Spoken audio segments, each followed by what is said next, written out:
I knew the HOA was bad news from the moment I moved in, but I never thought they'd have the audacity to steal part of my yard.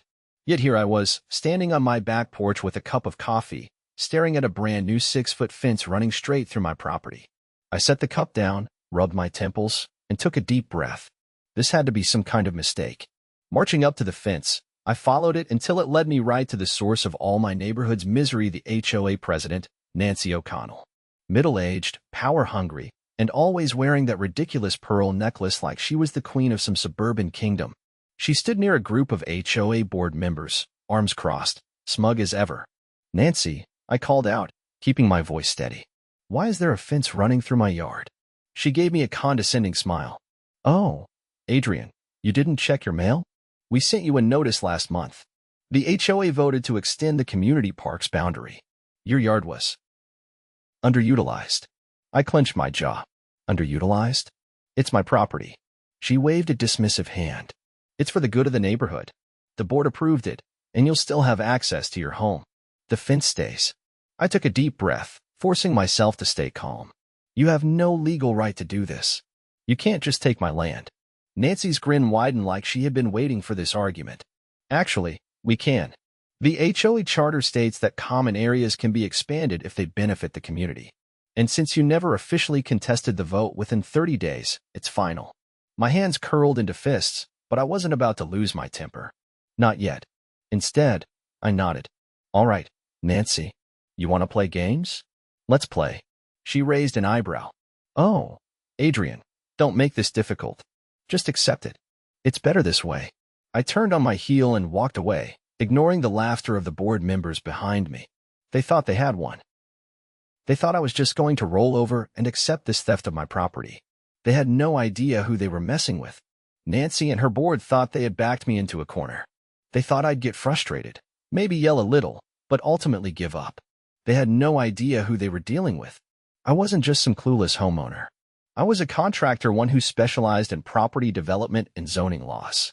I knew exactly what legal avenues to take, and I had the resources to fight back.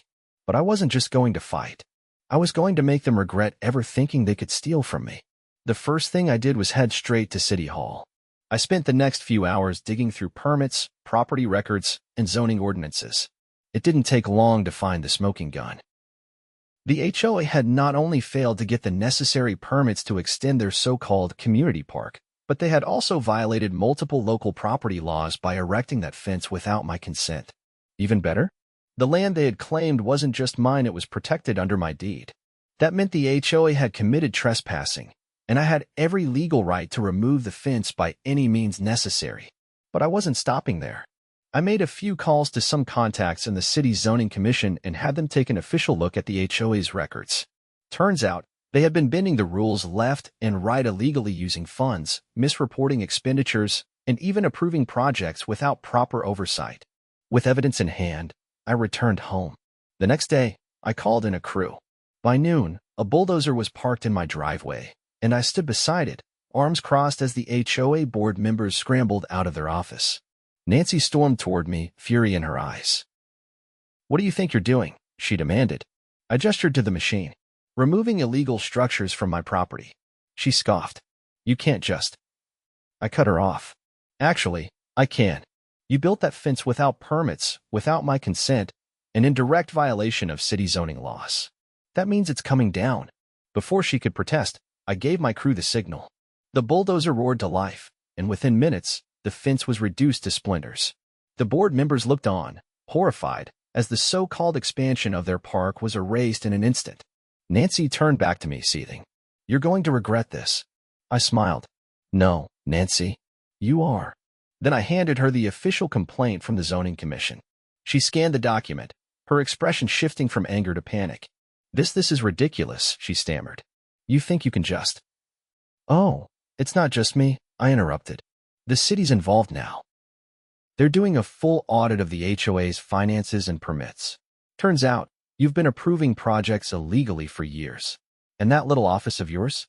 Built on land that was never properly zoned." Her face turned pale. The board members behind her exchanged nervous glances, realizing the gravity of the situation. I let the silence linger before delivering the final blow. That means your office is an illegal structure. And since it's technically part of the HOA's budget mismanagement, the city has approved its removal. Nancy's mouth opened and closed like a fish gasping for air. And then, with a single nod from me, the bulldozer shifted gears. The HOA office was coming down. The moment the bulldozer tore into the HOA's illegal office, the entire neighborhood took notice. People stepped out of their homes, some watching in shock, others in barely contained delight. The noise of splintering wood and crumbling drywall filled the air as the once pristine structure collapsed into a heap of debris. Nancy stood frozen, her hands clenched at her sides, her face drained of color. The other HOA board members stared at the destruction, their expressions ranging from horror to outright panic. A few of them whispered among themselves, no doubt realizing that their little empire was crumbling faster than they could salvage it. The city inspectors I had called earlier arrived just in time to witness the final moments of the demolition. One of them, a middle-aged man in a navy blue suit, adjusted his glasses and flipped through a folder of documents. He barely spared Nancy a glance before turning to me with a nod of approval. With the office reduced to rubble, my crew got to work clearing the wreckage. It didn't take long for the first neighbor to approach me, an older gentleman named Frank, who had lived in the neighborhood for over 20 years. He folded his arms and let out a low whistle as he surveyed the scene. "I didn't think anyone would ever take them on," he said. "We've been dealing with their nonsense for years. You just did what the rest of us have been too afraid to do." A few more neighbors gathered, murmuring in agreement. I could see the relief in their faces, the anger that had been simmering beneath the surface finally finding an outlet. One woman, a mother of 3, glanced at the empty lot where the HOA office once stood. "So what happens now?" That was the real question, wasn't it?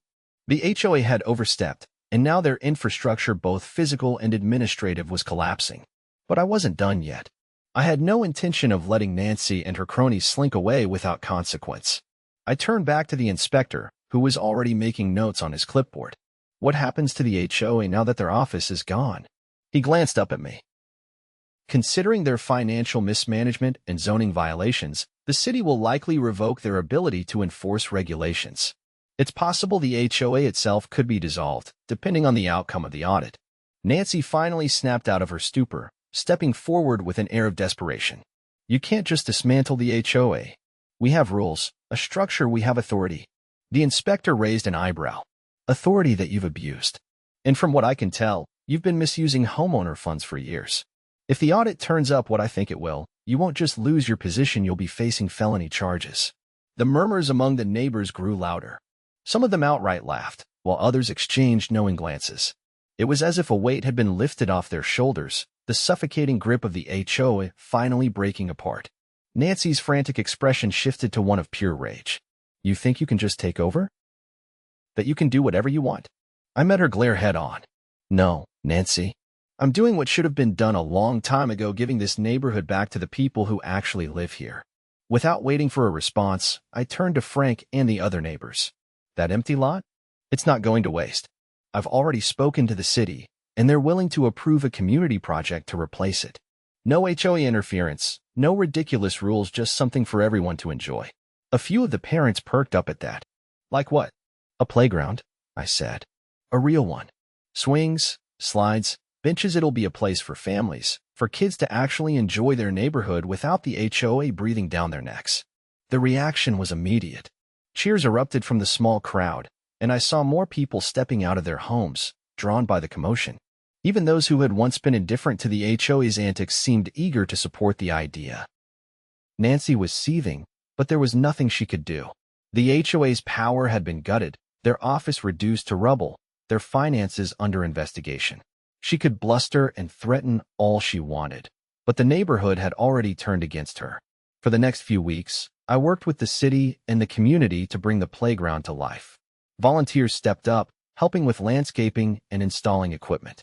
Donations poured in from local businesses, and even the city contributed funds to make it happen.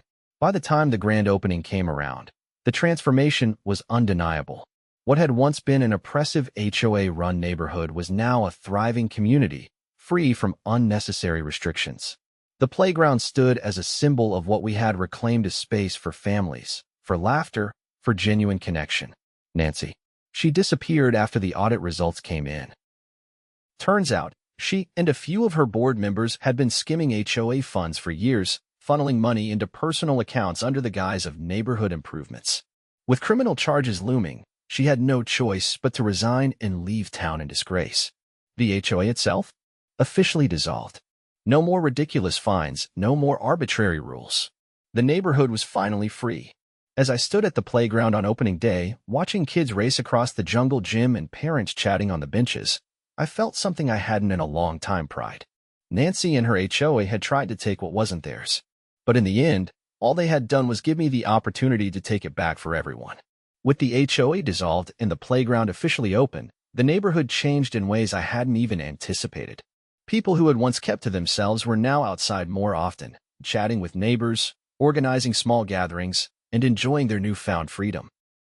For the first time in years, the atmosphere wasn't suffocating, it was lively.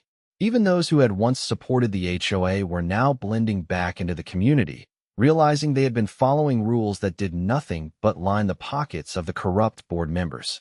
Without Nancy and her cronies hovering over everyone, people were free to make their homes their own. Flower beds were popping up where they had once been forbidden, fences were painted colors other than the mandatory beige, and kids no longer had to worry about being fined for playing in their own driveways. But not everything was settled just yet. The audit of the HOA's finances had revealed deeper corruption than anyone expected. It turned out that Nancy and a few of her closest allies had been funneling money into personal accounts for years, using fake maintenance fees and fabricated improvement projects as cover. The city investigation wasn't just looking at zoning violations anymore, they were building a case for fraud. I had expected Nancy to flee town after resigning, but she hadn't gone far. She was holed up in her house, likely figuring out how to salvage what was left of her reputation. But the problem was, she still technically owned the property, and as long as she was there, she was a reminder of the HOA's grip on the neighborhood. And then, one afternoon, I got a call that changed everything. Frank, the older neighbor who had been one of the first to support me, was on the other end of the line. His voice was tense. "You might want to get down here," he said. "Nancy's trying to sell her house, and she's not doing it legally." That got my attention. I arrived at Nancy's property within minutes.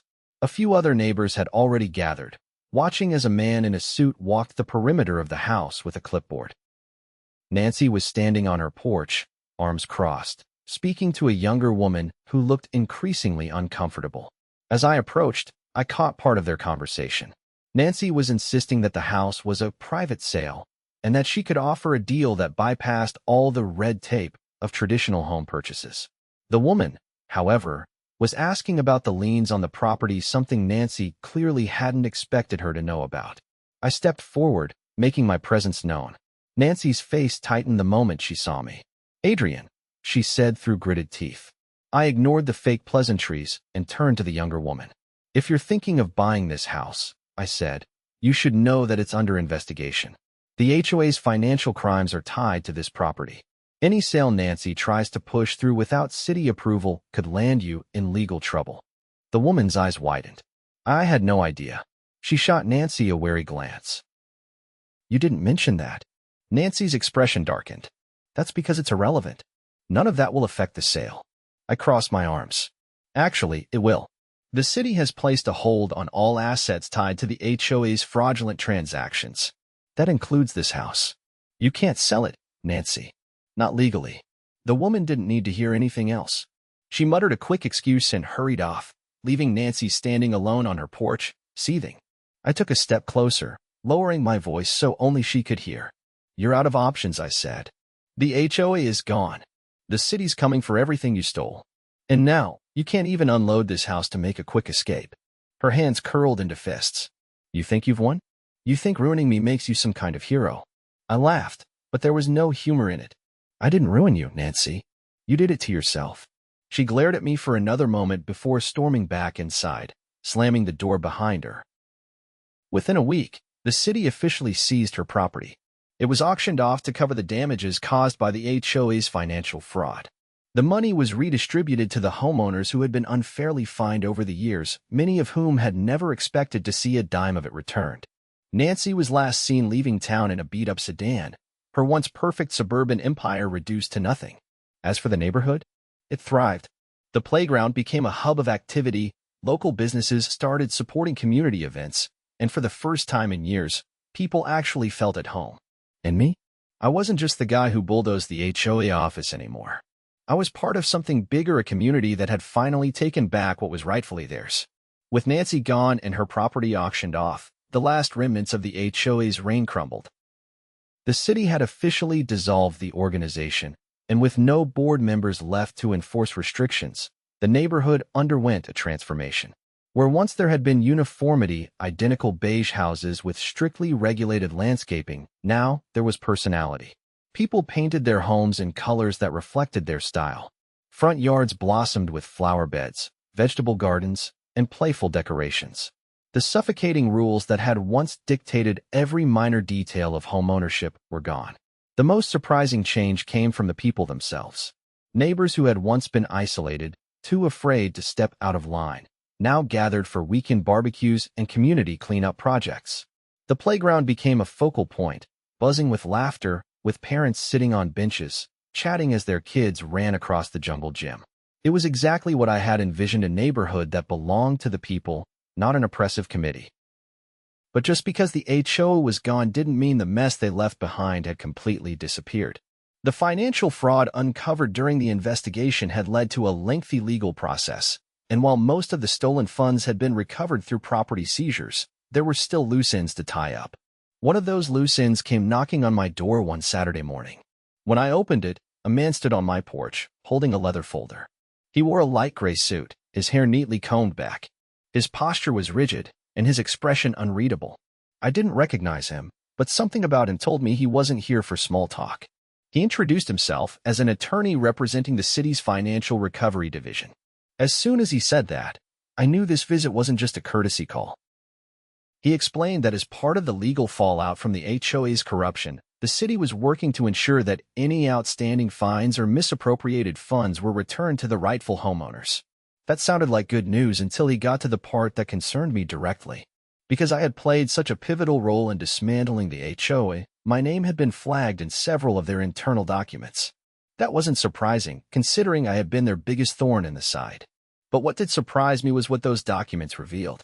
Nancy had been planning one final move before her downfall. The HOA had drafted paperwork to seize my property outright. Not just the yard they had illegally fenced off, but my entire home. Under the guise of a community redevelopment project, they had intended to fabricate violations, impose fines, and eventually foreclose on my house. The only reason they hadn't gone through with it was because I had struck first, exposing their corruption before they could execute their plan. Had I not acted when I did, I would have been dealing with a much bigger nightmare. The attorney assured me that none of this would affect me now.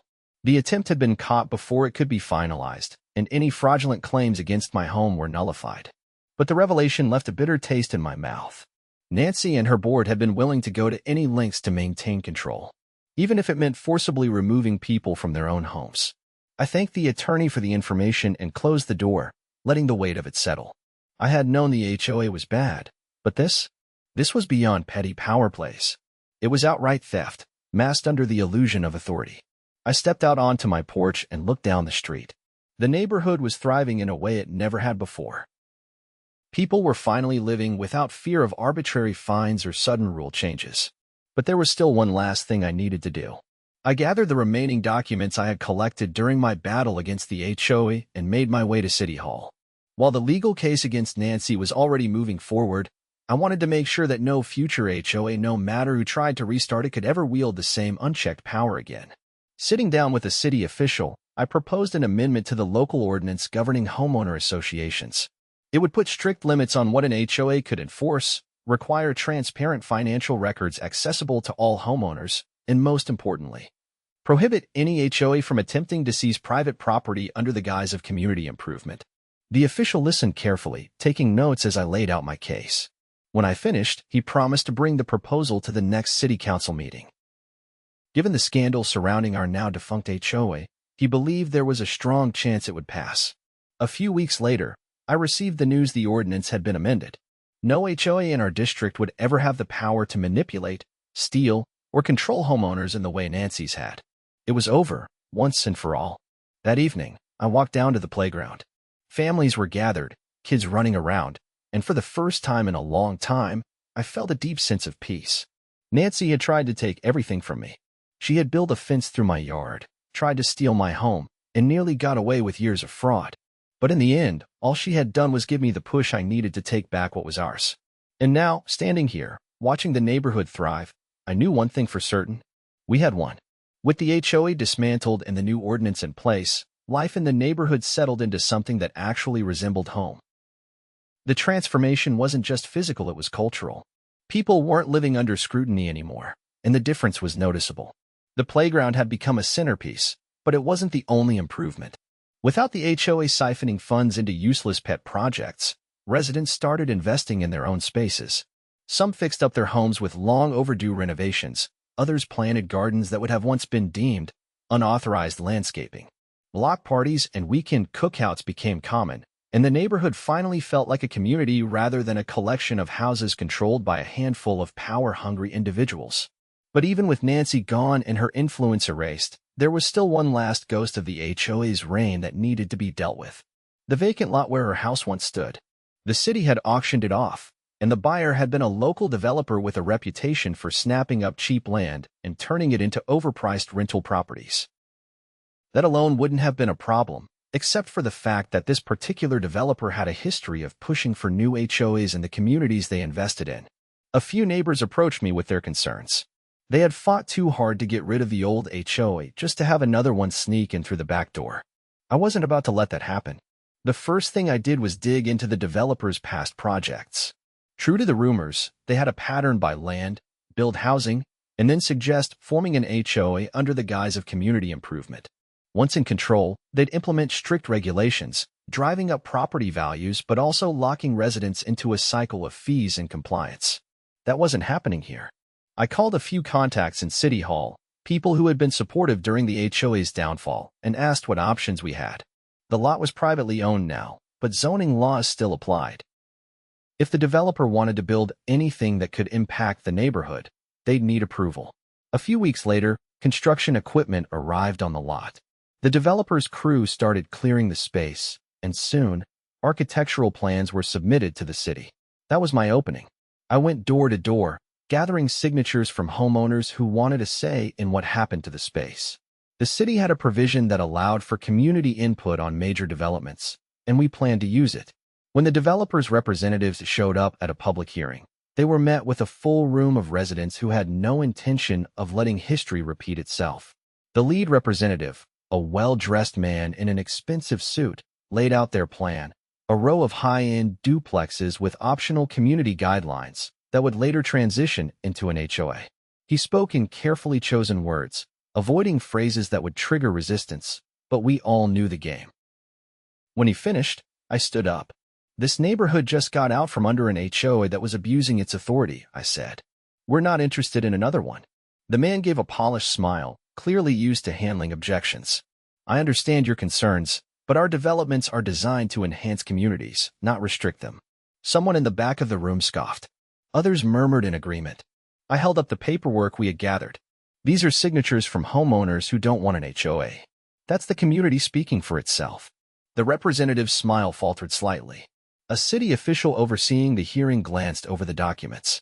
If the majority of residents oppose the creation of an HOA, then it won't be approved. The developer's team exchanged looks. They hadn't expected such an organized pushback. I pressed on. And as for the development itself, we'd like to propose an alternative. That caught their attention. I handed over a revised proposal, one that suggested using the lot for something that actually benefited the people who lived there. A community center, a small park extension, maybe even a space for local businesses. The developer's representative scanned the document, clearly displeased. This land is privately owned. Our investors have already allocated funds for residential construction. A city council member leaned forward. That may be, but community input matters. Given the history of this neighborhood and the recent dissolution of its HOA, we have to consider the residents' stance carefully. The representative clenched his jaw, realizing they weren't going to steamroll their way through this one. After some back and forth, they agreed to delay their project while the city reviewed all options. That was all we needed. Over the next few weeks, we pushed hard for our alternative plan. We gathered more signatures, reached out to local businesses willing to invest in a community space, and even secured a grant that could help fund the project. By the time the city made its decision, the momentum was undeniable. The developer's proposal was rejected. Instead of another row of overpriced rentals with an HOA waiting in the wings, the lot was approved for a community space. The final plan included a small cafe run by a local family, a green space with seating areas, and a multi-purpose building for events and gatherings. When construction finally began, the neighborhood came together once again, just like with the playground. People volunteered, businesses donated materials, and within a year, the space was thriving.